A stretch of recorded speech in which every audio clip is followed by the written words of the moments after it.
Welcome back to the channel.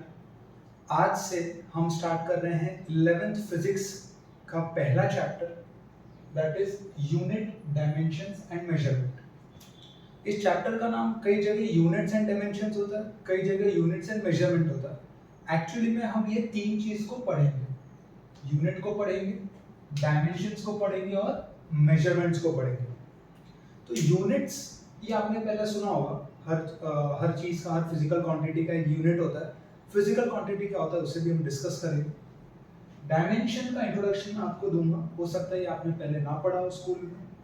और measurement में हम अलग अलग डिवाइसेस को देखेंगे, अलग अलग मेजर करने के लिए जो इंस्ट्रूमेंट्स आते हैं, जैसे स्क्रू गॉज है, वर्नियर कैलिपर है, उसे स्टडी करेंगे। और उसमें मेजरमेंट में एरर मेजरमेंट भी आता है, एरर एनालिसिस भी आता है, और भी टॉपिक्स आते हैं जो हम कवर करेंगे। ठीक है, तो आज है आपका 11th फिजिक्स का पहला लेक्चर और हम स्टार्ट कर रहे हैं 11th फिजिक्स का first chapter, that is unit, dimension and measure. क्योंकि ये फिजिक्स का पहला लेक्चर है तो मैं इसे स्टार्ट करना चाहता हूं एक क्वेश्चन से, that is what is physics.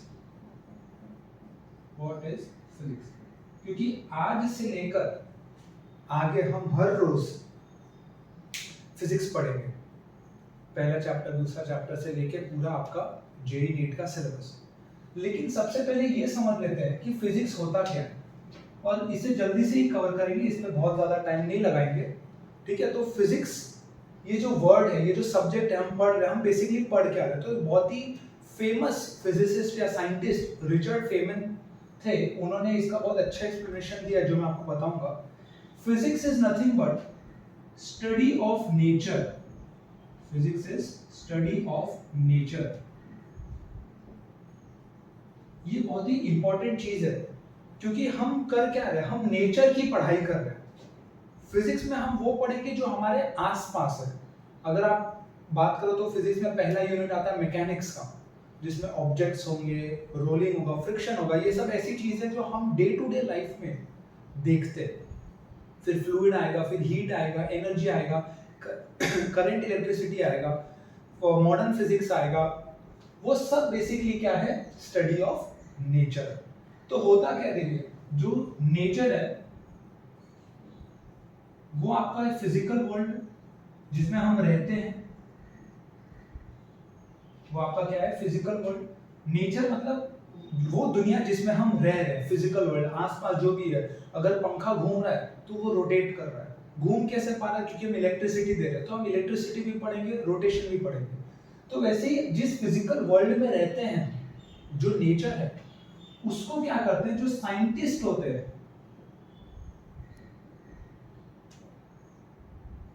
जो भी साइंटिस्ट होते हैं, वो उस नेचर को ऑब्जर्व करते हैं। वो बैठ के उसको देखते हैं और समझने की कोशिश करते हैं कि ये नेचर जिस हिसाब से काम कर रहा है, क्या इसके पीछे कोई लॉजिक है, क्या कोई लॉ के तहत नेचर काम कर रहा है, या रैंडम होता है। क्या नेचर में सब कुछ रैंडमली नहीं होता, लॉज है। नेचर एक रूल बुक होता है जिसको फॉलो करता है, जो फिजिक्स है। जब ये ऑब्जर्व करता है, जब एक साइंटिस्ट नेचर को ऑब्जर्व करता है, तो वो लॉज को फॉर्मुलेट करता है। वो लॉज को फॉर्मुलेट करता है, वो बता रहा है कि ये हो क्यों रहा है, इसके पीछे कौन सा लॉ है, कौन सा लॉजिक है। क्योंकि नेचर में कुछ भी रैंडमली नहीं होता। नेचर के पास भी एक सेट ऑफ रूल्स है कि मुझे ऐसे ही काम करना है, उसे हम लॉज कहते हैं, लॉज ऑफ नेचर, जिसे हम लॉज ऑफ फिजिक्स भी कहते हैं।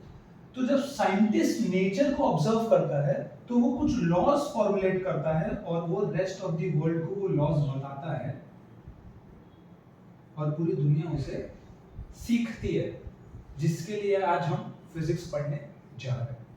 ठीक, अब क्वेश्चन ये है कि ये लॉज किसी लैंग्वेज में होना चाहिए। सबसे बेसिक है, हमारी जो ह्यूमन लैंग्वेज है, इंग्लिश है या हिंदी है, ठीक है, उसमें साइंटिस्ट बैठेगा और ऑब्जर्व करेगा।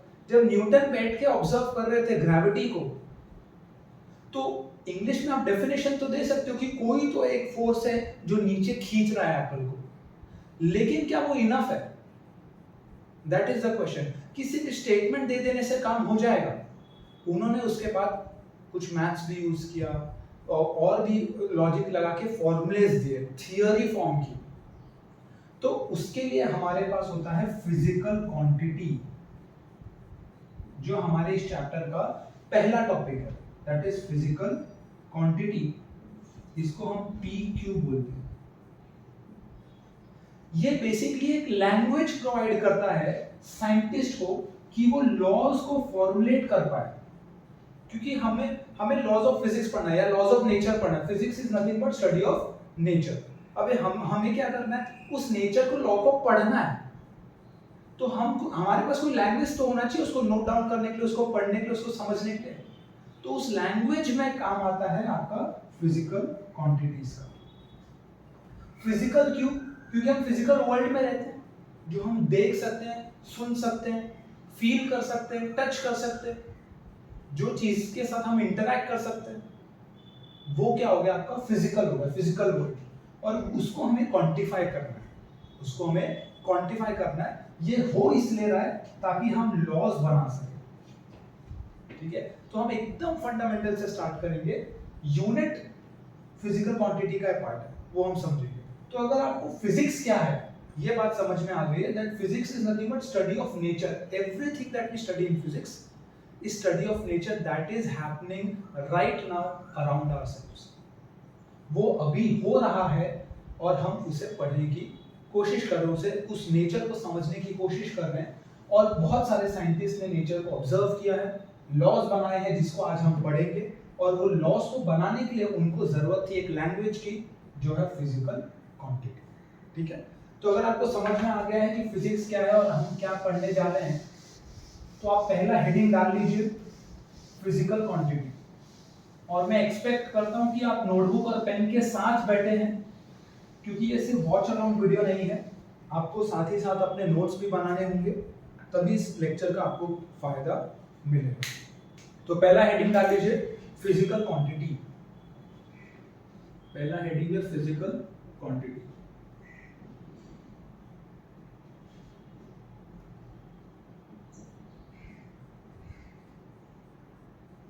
इसे हम लिखते हैं PQ। देखिए हमें क्या करना है, फिजिकल वर्ल्ड की चीजों को क्वांटिफाई करना है, जैसे कि मास, लेंथ, टेम्परेचर, ये सब फिजिकल क्वांटिटीज है। इसके डिटेल में है, पहले इसका बेसिक डेफिनेशन देख लेते हैं। ठीक है, तो क्वांटिटीज तो आपको समझ में आता होगा, जो मेजरेबल है। फिजिकल क्वांटिटीज वो क्वांटिटीज होती हैं, the quantities that can be measured,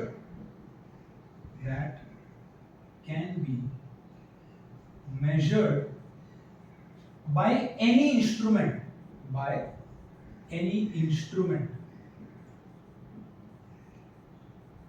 ये आधा ही डेफिनेशन है, आगे देखेंगे। The quantities that can be measured by any instrument. जब आप किसी चीज को मेजर करोगे तो आपको इंस्ट्रूमेंट तो लगेगा। जैसे अगर मुझे इसका लेंथ या ये व्हाइट बोर्ड का मुझे लेंथ मेजर करना है, तो मैं स्केल यूज करूंगा। वो स्केल मेरा क्या हो जाएगा, एक इंस्ट्रूमेंट हो जाएगा। वो स्केल मेरा क्या हो जाएगा, इंस्ट्रूमेंट हो जाएगा। तो फिजिकल क्वांटिटीज वो क्वांटिटीज होती है जिसे हम किसी भी इंस्ट्रूमेंट से मेजर करें। तो इंस्ट्रूमेंट पे कोई लिमिटेशन नहीं है, कोई भी इंस्ट्रूमेंट से अगर आप किसी चीज को मेजर कर रहे हो और वो यूज कहां हो रहा है, ये क्वांटिटी जो आपने मेजर की है वो यूज कहां हो रहा है, to describe the law of physical world, to describe the law of physical world. So the quantities that can be measured by an instrument which describes the law of physical world।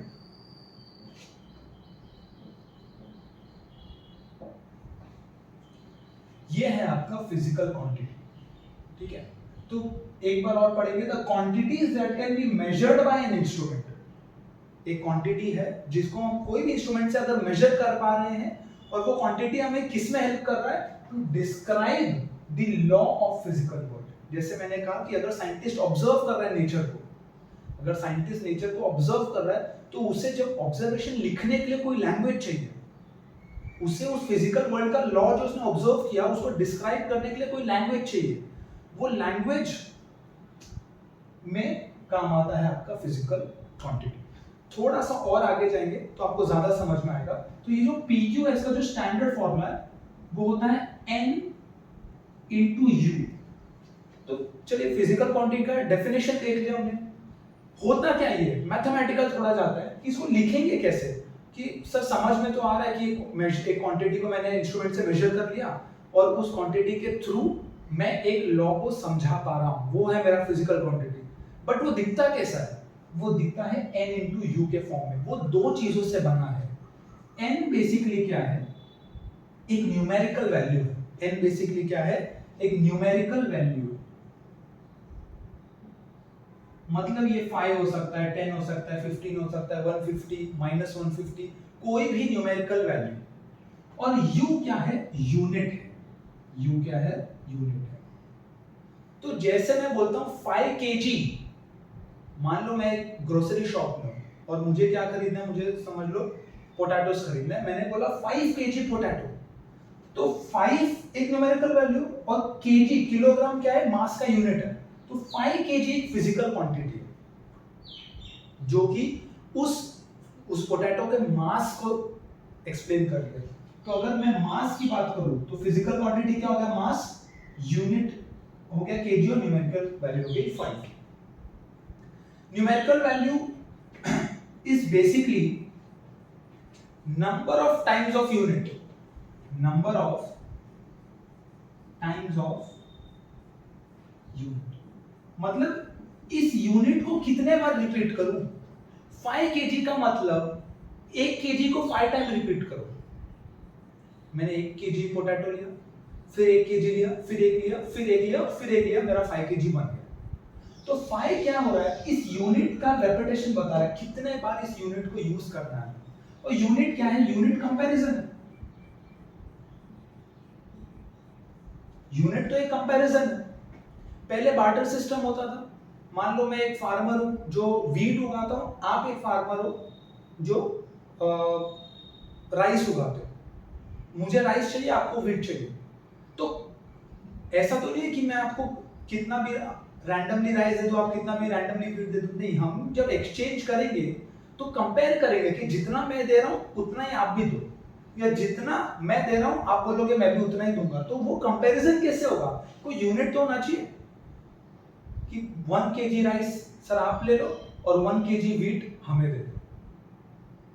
तो वो unit basically comparison के लिए होता है। दो quantities को compare करने के लिए आपको यूनिट चाहिए। एक बहुत ही लेम एग्जांपल देता हूं। मान लो, देखो मान लो कोई बोलता है कि मेरे पास एक लायन है, ठीक है, और एक डॉग है।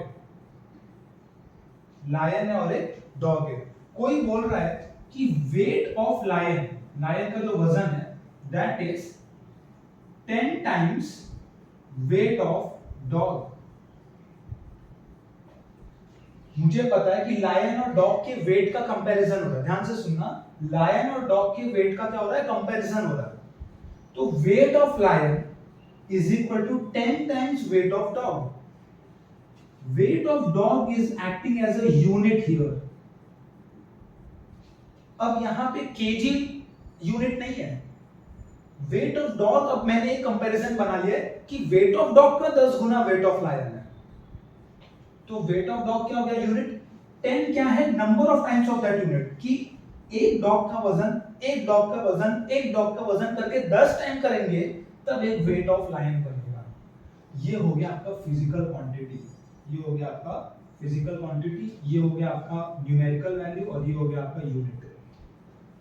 इस हिसाब से हम PQ is equal to N into U को डिफाइन करते हैं। ठीक है, एक बार आप ये सब नोट कर लीजिए, फिर मैं इसको मिटा देता हूं। चलिए, आई होप आपने ये सब लिख लिया हो। आगे बढ़ते हैं।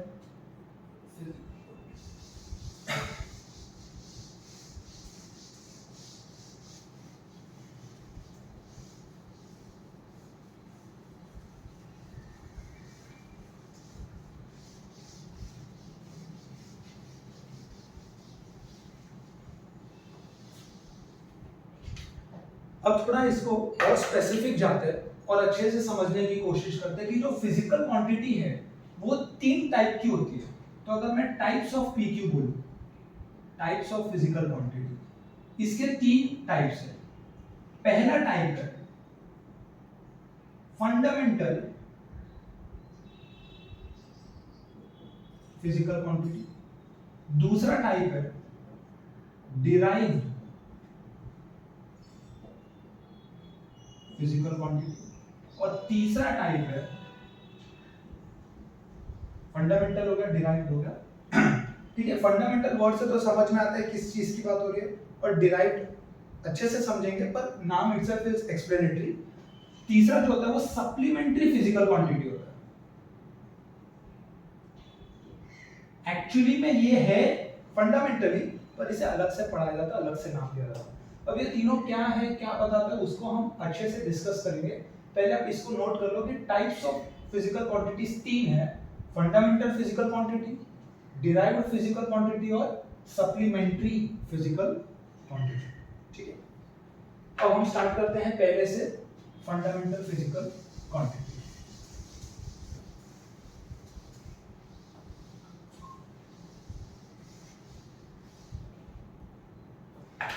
चलिए पहले टाइप पे आते हैं, दैट इज फंडामेंटल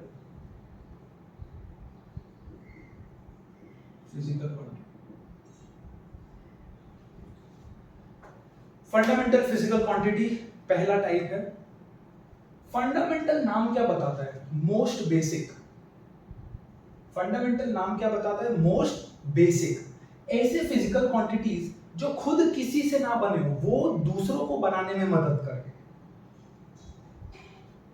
तो फंडामेंटल फिजिकल क्वांटिटी का अगर डेफिनेशन लिखोगे तो it does not depend on any other physical quantity. ये ऐसे फिजिकल क्वांटिटीज है जो सबसे फंडामेंटल मतलब सबसे बेसिक है, इनको यूज करके दूसरे फिजिकल क्वांटिटीज बनाए जाते हैं।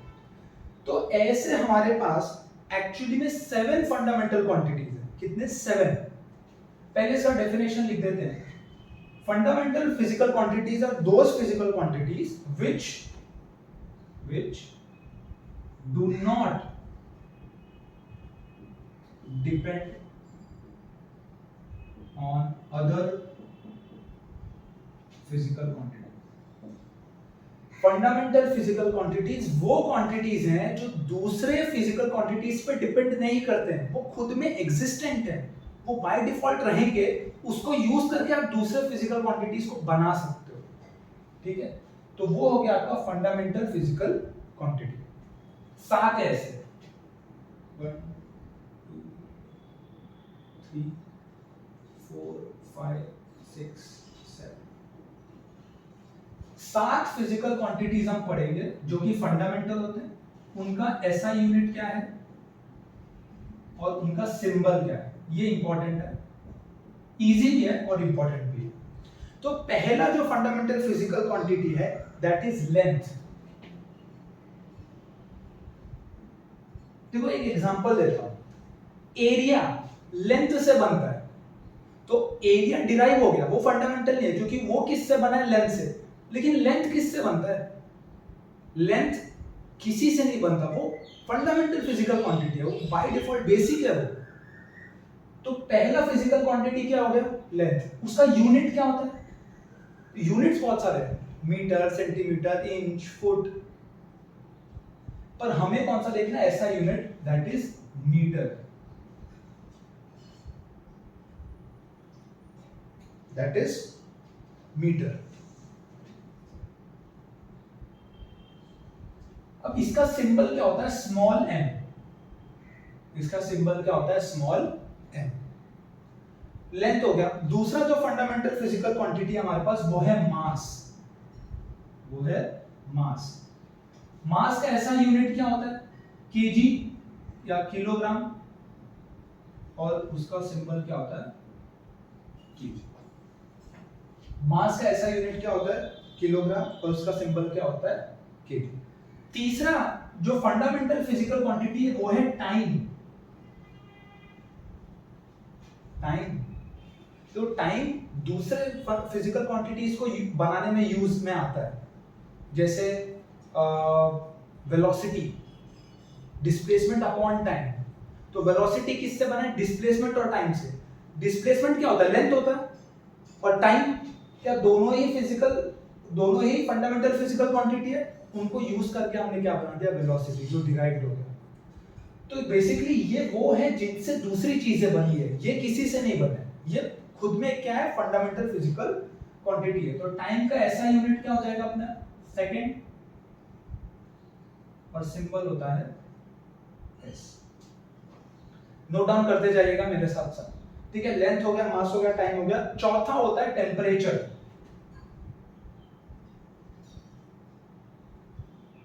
चौथा होता है टेम्परेचर। अब टेम्परेचर को मेजर करने के लिए क्या होता है?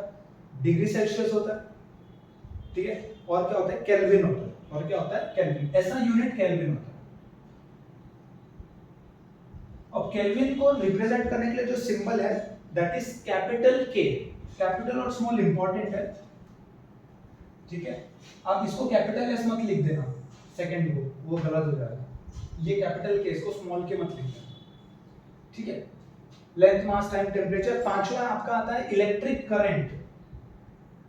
Electric current. करंट के लिए ऐसा यूनिट क्या होती है? एम्पियर। ये तो पढ़ा ही होगा स्कूल में।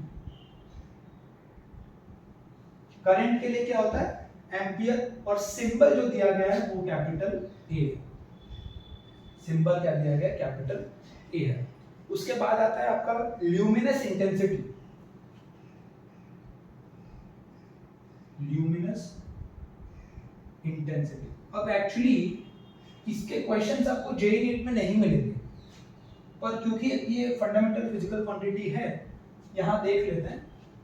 इसका जो ऐसा यूनिट है ल्यूमिनस इंटेंसिटी का, दैट इज कैंडेला।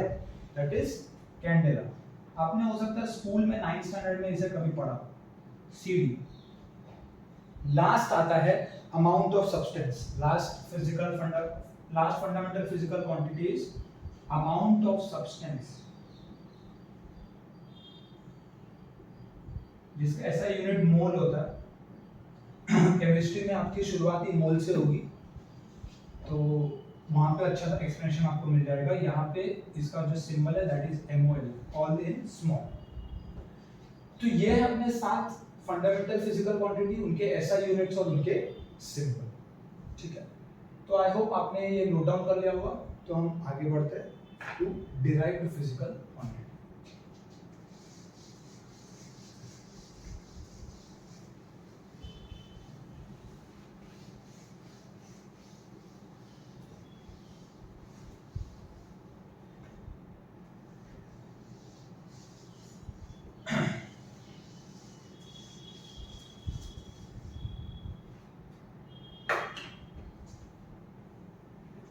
जो सेकंड है that is derived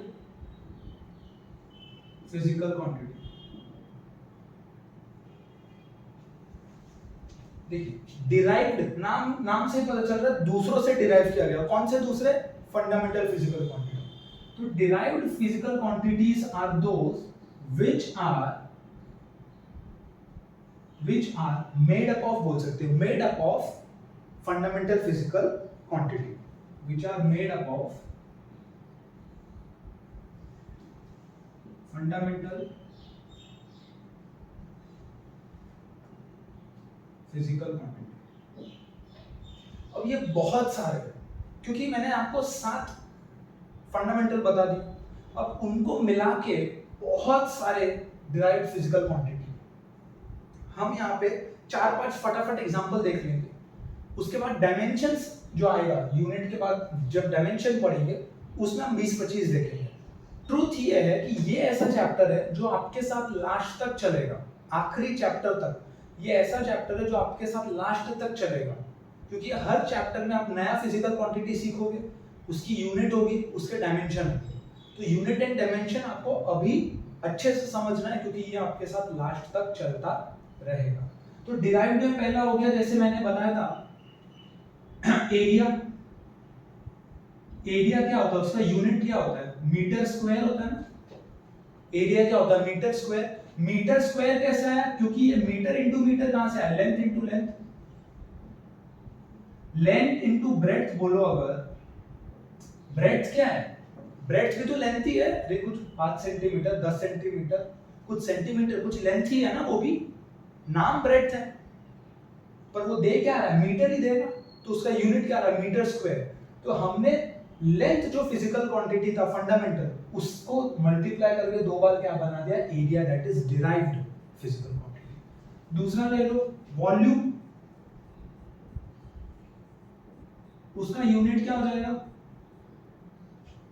metre cube, क्योंकि वो लेंथ इंटू लेंथ होता है। अब चाहे length into breadth into height बोलो, पर हाइट तो लेंथ ही है, ठीक है, तो वॉल्यूम क्या हो गया, मीटर क्यूब हो गया। तीसरा ऐसा समझ लो वेलोसिटी, वेलोसिटी का फॉर्मूला क्या, अगर आपने नहीं पढ़ा होगा अभी तक, displacement upon time, displacement upon time, velocity is displacement upon time. तो डिस्प्लेसमेंट क्या है, लेंथ, और टाइम खुद में एक physical quantity, length upon time, length का हमें पता है यूनिट मीटर होता है और टाइम का सेकंड, तो metre per second, metre per second, ये जो यूनिट है किसकी, वेलोसिटी की, मतलब वेलोसिटी एक डिराइव्ड फिजिकल क्वांटिटी है जो लेंथ और टाइम फंडामेंटल क्वांटिटीज से बना है। एक और होता है फोर्स, फोर्स क्या होता है, mass into acceleration,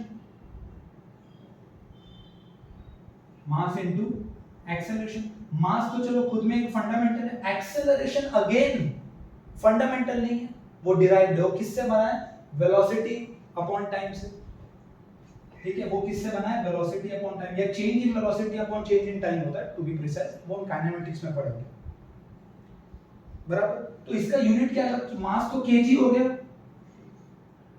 into acceleration क्या होता है, मीटर पर सेकंड स्क्वायर, तो KG metre per second square, ये जो यूनिट आई है ये डिराइव्ड फोर्स क्या है, डिराइव्ड फिजिकल क्वांटिटी की यूनिट है। एक और देख लेते हैं वर्क, अच्छा फोर्स को हम न्यूटन भी बोलते हैं ना, फोर्स का यूनिट हम न्यूटन लिखते हैं, न्यूटन क्या है, Newton is KG metre per second square को शॉर्ट फॉर्म दे दिया Newton, to remember the founder of force, ठीक है। न्यूटन मतलब न्यूटन कोई यूनिट नहीं है, KG metre per second square unit को न्यूटन बोला जाता है, एक्चुअल में यूनिट ये है, ये डिराइव्ड फिजिकल क्वांटिटी का यूनिट है, बना इन फंडामेंटल चीजों से। एक और ले लो, वर्क ले लो, क्या ले लो, वर्क ले लो, फोर्स इनटू डिस्प्लेसमेंट होता है, ठीक है, फोर्स इनटू डिस्प्लेसमेंट, तो फोर्स हमें पता है KG metre per second square, displacement again metre, तो KG metre square per second square, KG metre square per second. तो ऐसे बहुत सारे, अभी हम 4-5 हमने देख लिया, हमें समझ में आ गया कि डिराइव होता क्या है। आगे बढ़ते हैं, आगे बढ़ेंगे किस पे, सप्लीमेंट्री फिजिकल क्वांटिटी।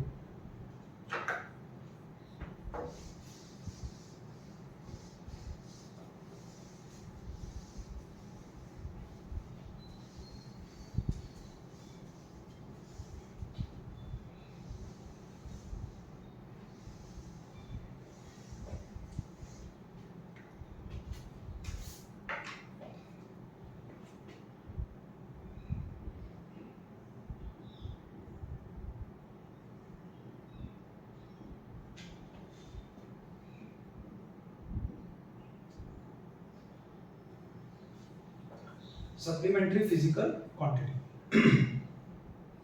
अब देखिए सप्लीमेंट्री फिजिकल क्वांटिटी ये है बेसिकली फंडामेंटल फिजिकल क्वांटिटी, इसमें दो ही है, पहला है एंगल, या प्लेनर एंगल भी बोल सकते हैं, और दूसरा है सॉलिड एंगल, दूसरा क्या है, सॉलिड। तो जो एंगल पता है हमें क्या होता है ना, एंगल तो हम जानते हैं क्या होता है, दो लाइन ले लो, उनके बीच में हम क्या निकाल लेते हैं, एंगल, मान लो एक सर्कल आर्क बना, दो प्लेन के बीच में भी एंगल होता है, जो हम यूजुअली पेपर पे मेजर करते हैं, वो होता है एंगल, या उसको प्लेनर एंगल भी बोलते हैं, सेम ही चीज है। इसका जो यूनिट है that is in radiance. Formula अगर देख लो, मान लो ये आर्क है, या आर्क लेंथ है आर्क, और ये रेडियस है, तो हमें क्या पता है कि arc is equal to radius into angle, या angle is equal to arc by radius.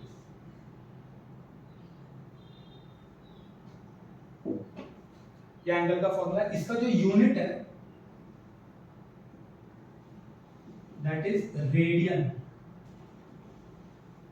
Radian ऐसा यूनिट की बात कर रहा हूं। डिग्रीज में हम कैलकुलेट करते हैं, एंगल को किस में कैलकुलेट करते हैं, डिग्री में।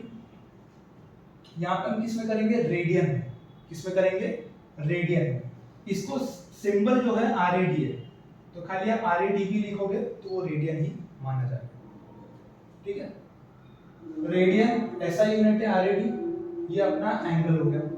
अच्छा, इसमें एक रिलेशन हमें पता है कि 180 डिग्री पाई रेडियन होता है। 180 डिग्री पाई रेडियन। अब मुझे एक बात बताओ, आर्क का जो यूनिट है वो लेंथ होगा ना, ये कितना सेंटीमीटर है आर्क, वो लेंथ होगा। रेडियस भी लेंथ होगा, तो लेंथ बाय लेंथ कैंसिल हो जाएगा, इसलिए ये डायमेंशन लेस है। यूनिट है, रेडियन यूनिट है, लेकिन डायमेंशन लेस क्वांटिटी है। हमेशा याद रखना कि एंगल हो या सॉलिड एंगल हो, supplementary physical quantity are dimensionless.